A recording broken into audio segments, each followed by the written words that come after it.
Assalamualaikum warahmatullahi wabarakatuh.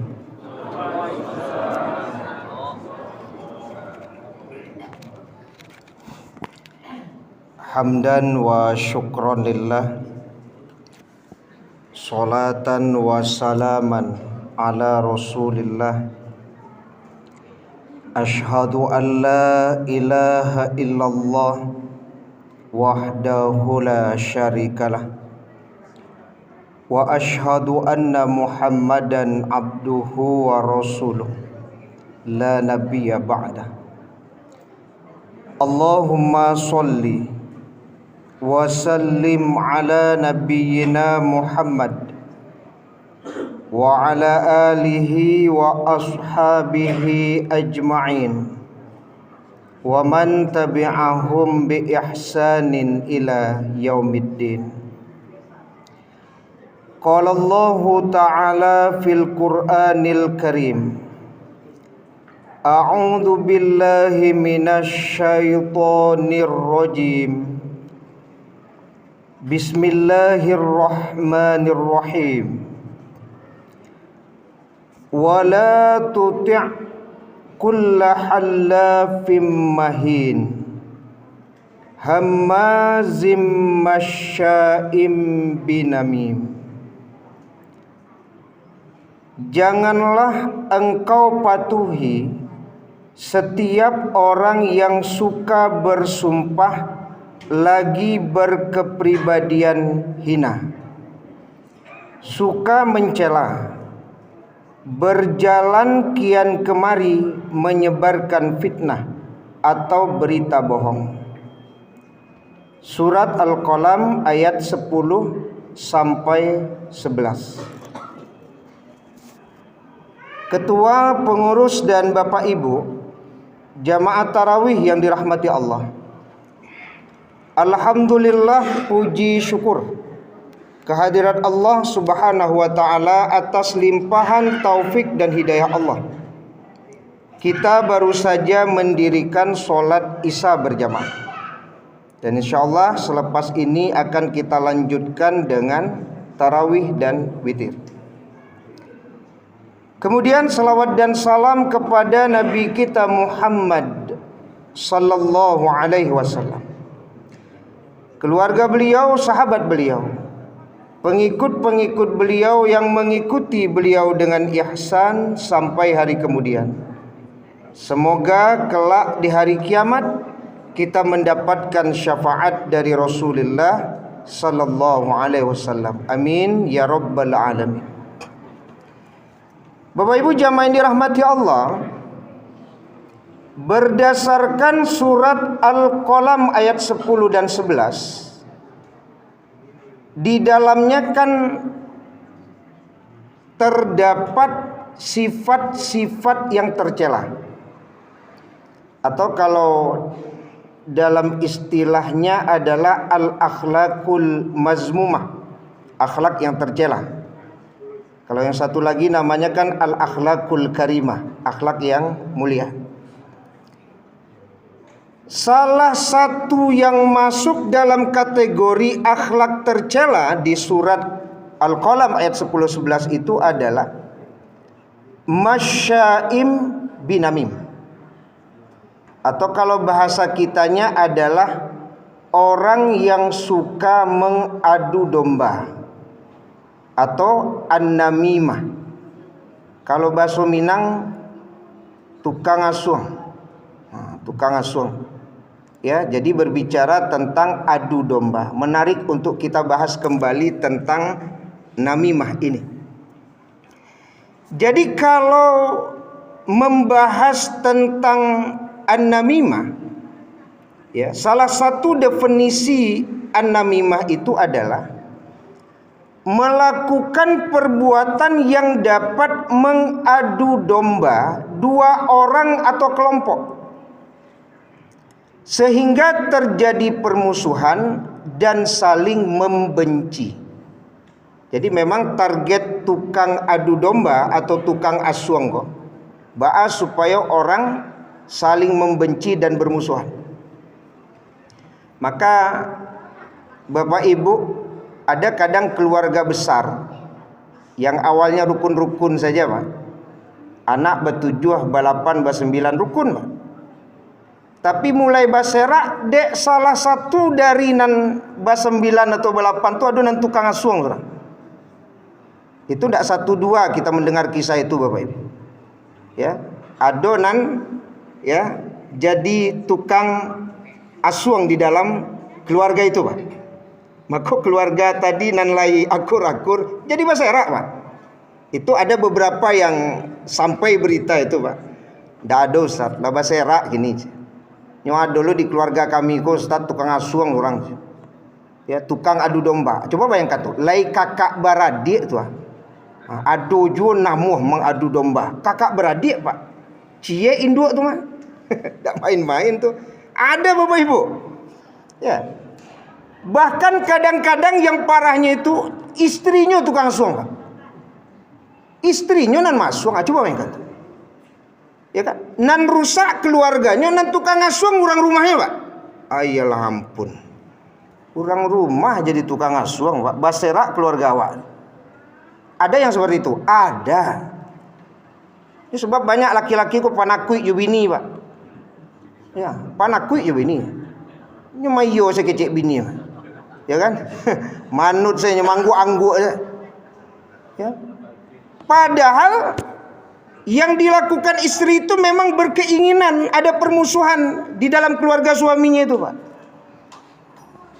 Memang istri tersebut berkeinginan, ya kan, agar kemudian di keluarga itu terjadi kebencian. Makanya ayat tadi kan jelas sebenarnya itu. Wala tuti' kulla hallafim mahin hammazim masya'im binamim. Maka bapak-bapak harus paham kalau istri lah jadi tukang asuang jangan menurut juga. Kalau jalan istri tukang asuang Pak, mange-ange apa mayoyo ya. Patuh lo tuh. Namuh lo dikompor-kompori oleh istri gitu kan. Ya. Istilahnya macam kan hitongek tuh ya. Hitongek istilahnya. Ya itulah dia Pak Idris ya. Kalau kita baca di Al-Qur'an tuh Ummu Jamil itu ya, istrinya Abu Lahab. Ya, boleh jadi memang ada Ummu Jamil setelahnya Pak. Istri-istri yang memang sengaja Pak mengasung suaminya supaya keluarga besar itu menjadi berantakan, menjadi rusak, menjadi bermusuhan, menjadi adanya kebencian. Ya, yang seperti ini bukan di sinetron Ibu ya. Kok kisah nyata kok mah. Jangan beko Ibu mengecek itu di sinetron tuh Ustaz. Ibu dia hobi nonton sinetron. Ini bukan di sinetron. Sinetron itu kan mengangkat persoalan dalam kehidupan nyata itu. Ya. Kenapa antar kakak beradik ada yang kemudian saling membenci, bertengkar karena ada yang mengadu domba? Itu diangkat ke layar lebar itu Bu, gara-gara memang ada di tengah-tengah masyarakat itu Pak. Ya, kenapa kemudian diangkat ke layar TV gitu? Seorang istri yang mengasung suaminya supaya bercakap juga adiknya, bercakap juga kakaknya. Itu bukan cerita yang dibuat-buat, memang ada itu Pak. Memang ada. Maka Bapak Ibu jamaah yang dirahmati Allah Subhanahu wa taala, wala tuti' kulla halafim mahin hammazim masya'im binamim. Bahkan kadang-kadang di masjid Pak dulu tukang asuang Pak. Jangan salah leh. Jangan salah Bapak Ibu, di masjid pun ada kadang-kadang tukang asuang Pak. Ya. Nah, tukang asuang kok wajahnya lembut kadang-kadang kan, sama Ummu Jamilnya rancak Pak. Kame gitu kan, lembut tapi orang terpengaruh dibuatnya Pak. Atu nan spesial tukang asuang tuh Pak. Ya, ini lunak-lunak seorang ya. Tapi lalu juga katanya. Atu nan tukang asuang. Maka hati-hatilah Bapak Ibu dengan orang-orang yang memang tipikalnya adalah seorang tukang adu domba. Hati-hati itu. Nah, Bapak Ibu jamaah dirahmati Allah Subhanahu wa taala, berarti orang yang mengadu domba itu adalah orang yang hina di sisi Allah itu Pak. Karena di surat Al-Hujurat ayat 10 saja Bapak Ibu kita membaca. Ya kan, innamal mu'minuna ikhwatun fa aslihu baina akhawaikum. Orang yang berselisih saja Kita punya kewajiban untuk menyelesaikan perselisihan itu, Pak. Kalau tukang asong kan enggak ada. Orang yang lagi aman-aman hanya buat jadi bacakak, Pak. Abara hinanya tukang asong itu. Main-main tukang asong, Pak. Ya. Nah, sebenarnya apa penyebab an-namimah itu? Cukup banyak ya kalau Bapak Ibu baca apa yang disampaikan para ulama. Sebenarnya apa yang menjadi penyebab kok ada orang yang suka mengadu domba itu? Kenapa dia gitu? Pak kok sukolonya mencari orang bacakak, kan menyelisih fitrah itu, Pak. Karena fitrah manusia itu saja hubbul khair wa raddu bisyarri itu. Mencintai kebaikan, membenci keburukan. Ini ada pula orang, Pak, sanang mencari orang bacakak ya. Sanang mencari orang bermusuhan. Berarti kan menyelisih fitrah itu. Maka di sini letak kehinaan orang tersebut, Pak. Ya, karena dia menyukai sesuatu yang menyelisih fitrahnya. Jadi penyebab an-namimah itu, Bapak Ibu, di antaranya kata ulama adalah hasad. Hasad itu artinya adalah kedengkian, Pak. Ya, tidak suka melihat nikmat yang diperoleh oleh orang. Udah ndak sekete Allah jua tinggal lagi di kampung dan kayu kakak nan dirantau lamah bana udahnya tuh. Karena hasad, Pak. Kan betul tuh. Awak tinggal di kampung, sawah laweh, nan kayu kakak udahnya, uni udah nan kayu. Ialah bodoh bana udahnya. Kan asung. Jadi salah satu penyebab adu domba itu, Bapak Ibu, hasad. Kalau di dalam keluarga, hasad ini penyebabnya, Bapak Ibu. Warisan, tanah sapeta, rumah balengge. Ini penyebab hasad ya, penyebab dari adanya an-namimah, Pak. Ya, mulai diungki-ungki, digaduh-gaduh, rusak, Pak. Ya kan? Mulai manan hak awak, mulai itu, Pak.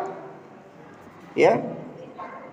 Nah, jadi Bapak Ibu jamaah dirahmati Allah Subhanahu wa taala, penyebab pertama terjadinya namimah itu kata ulama adalah hasad. Kedengkian karena tidak bisa melihat nikmat yang ada pada orang. Ya. Ditambah juga penyebab an-namimah itu adalah adanya ambisi pribadi, Pak. Itu juga penyebab an-namimah. Nyobue orang bacakak, lah bacakak orang masuknya. Ayo santiang bana namimah, Pak. Ya kan? Orang-orang yang suka mengadu domba ini, Bapak Ibu, kadang-kadang dia punya ambisi tersendiri itu, Pak. Nyobue orang bacakak, nyobue orang bermusuhan, lah bermusuhan orang Pak, hanya masuk lah. Itu bahayanya itu. Ya, orang-orang yang memang punya kepribadian mengadu domba itu.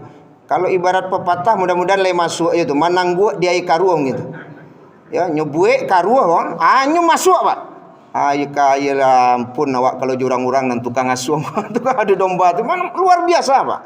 Lain lo jahitnya tukang asuh, Pak. Lain lo jahit. Jadi Bapak Ibu jamaah dirahmati Allah Subhanahu wa taala, kalau dalam keseharian kita, Bapak Ibu, paling tidak kan ada 3 hal yang bisa membuat terjadinya an-namimah itu, Pak. Pertama, boleh jadi berita yang disampaikannya itu benar, Pak. Bukan rekayasa. Cuman dia punya niat. Di balik berita benar yang disampaikannya itu, bagaimana agar orang saling membenci, bagaimana agar orang saling memusuhi, Pak. Nyosir di WA grup, Pak. Beritanya memang benar, cuman niat dia men-share di WA grup tuh, Pak, banan kabacaka orang banyak saya. Ya, kalau nama deliko dak badi keluar dari grup. Nama deliko, Pak, keluar salah dari grup. Menjadi apa menjadi masalah gitu kan. Karena memang punya tujuan seolah-olah bakal bercakap orang banyak, ya kan? Nah, jadi Bapak Ibu jamaah dirahmati Allah Subhanahu wa taala, beritanya benar. Tapi boleh jadi ada niat di balik berita yang benar itu, Pak, ba'a orang supaya saling membenci. Ada orang-orang seperti ini, Pak. Ada, beritanya benar. Yang kedua, berita yang disampaikannya itu benar, Pak.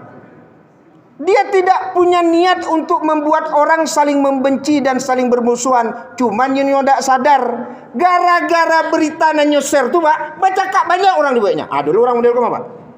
Hanya gaya lah petangan taruh itu. Bakok apa masukan? Hah, baca itu tuh. Baca kak orang di dalam grup saudara Pak gara-gara postingan apa tuh?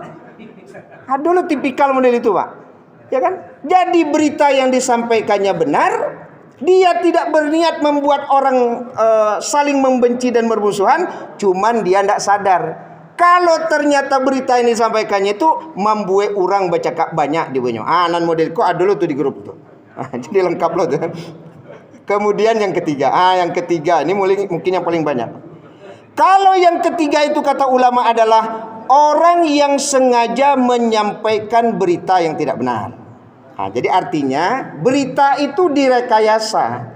Berita itu dibuat-buat supaya antar orang tersebut saling membenci, antar kelompok tersebut saling bermusuhan. Maka dibuatlah berita yang sebenarnya berita itu tidak benar. Kira-kira tiga itu kata ulama yang banyak terjadi di tengah-tengah masyarakat bagi pelaku adu domba atau an-namimah. Kemudian Bapak Ibu jamaah yang dirahmati Allah Subhanahu wa taala, dalam hadis dijelaskan bahwa an-namimah itu akibatnya lebih hebat daripada sihir, Pak. An-namimah itu lebih hebat dari sihir kata ulama. Kalau sihir membuat orang bermusuhan, Pak, anggaplah dia menyihir agar suami istri itu bertengkar. Mungkin butuh waktu puluhan hari baru bisa, Pak. Tapi kalau an-namimah atau mengadu domba, tidak perlu menunggu puluhan hari, Pak. 1 jam 2 jam saya, Pak, bisa baca orang. Itu bahayanya an-namimah ini, Pak. Jadi makanya kata ulama an-namimah ini dampaknya lebih berbahaya daripada sihir. Tapi dia tidak disebut sihir. Kalau sihir kan hukumnya haram. Ya kan, haram dalam pengertian bisa keluar seseorang dari keislaman kalau dia meyakini dengan kerjasamanya dengan jin tadi itu kan. Tapi kalau an-namimah tidak sampai seperti itu. Cuman dampaknya memang lebih hebat. Baru nyoser Pak 1 jam, bisa baca kak orang dibuatnya. Itulah santingnya orang yang suka mengadu domba. Siap itu aneh-aneh yang salah. Nah, kemudian Bapak Ibu yang terakhir dalam kajian kita, azab bagi pelaku an-namimah. Kalau kita baca dalam hadis Rasulullah yang diriwayatkan oleh Bukhari Muslim, bahwa pelaku an-namimah baru saja dikubur di dalam tanah, siksaan bagi an-namimah itu sudah didapatkannya. Sebagaimana yang terjadi pada zaman Rasulullah, beliau lewat di 2 kuburan. Kata beliau, ini kuburan ini sedang diazab nih, keduanya. Salah satu sebabnya adalah karena dia suka mengadu domba. Tidak terbayangkan oleh kita Bapak Ibu kalau kita hobi mengadu domba kemudian mati, Pak. Sementara alam barzah, pendapat ulama, lamanya hampir sama dengan alam dunia. Selama itu pula lah kita akan merasakan azab dengan sebab kita suka mengadu domba atau an-namimah. Semoga kita terjauhkan dari sifat yang tercela ini, yaitu an-namimah, mengadu domba. Subhanakallahumma bihamdika asyhadu an la ilaha illa anta astaghfiruka wa atubu ilaik. Wassalamualaikum warahmatullahi wabarakatuh.